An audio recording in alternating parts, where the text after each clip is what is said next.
Hi. So இன்றைக்கி வந்து என்ன பார்க்க போகிறோம் அப்படின்னு சொல்லிட்டு பார்த்தீங்கன்னா, நீங்கள் ஒரு நியூ மாமா இருந்தீங்கன்னா என்னென்ன ஃபேஸ் பண்ணுறீங்க அப்படின்றதெல்லாம் பார்க்க போகிறோம். ஸோ நான் வந்து பார்த்தீங்கன்னா, கன்சீவாக இருக்கிற வரைக்கும் பாப்பா எப்போ பொறுக்கும் பாப்பா எப்போ பொறுக்கும் அப்படின்னு சொல்லிட்டு இருந்தேன். ஸோ பிறந்ததுக்கு அப்புறம் பார்த்தீங்கன்னா, ஏன்டா இவ்வளோ சீக்கிரமாக பிறந்துச்சு அப்படின்ற மாதிரி மைண்ட் செட் வந்துச்சு. ஸோ எதனால் அப்படின்னு சொல்லிட்டு பார்த்தீங்கன்னு வச்சுக்கோங்களேன், நம்மளால் சரியாக சாப்பிட முடியாது, சரியாக தூங்க முடியாது, ஏன் நம்மளால் யார்கிட்டையுமே சரியாக பேசக்கூட முடியாது, அந்த அளவுக்கு டிப்ரெஷன் ஆகிடும்.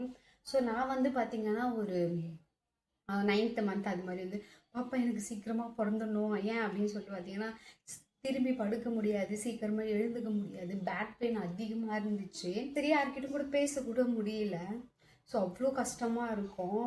அதெல்லாம் தாண்டி தான் நம்ம ஒரு குழந்தைய பெற்று வளர்க்க வேண்டியது இருக்குது. எல்லாம் தெரியும், தெரியாமலாம் கிடையாது.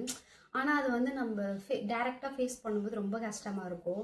ஸோ எனக்கு மட்டும் தானா இல்லை எப்படி இல்லை நீங்களும் இது மாதிரி தான் ஃபேஸ் பண்ணிகிட்டு இருக்கீங்கன்னு கமெண்ட்ஸ் சொல்லுங்கள். Okay, tata, bye, thank you.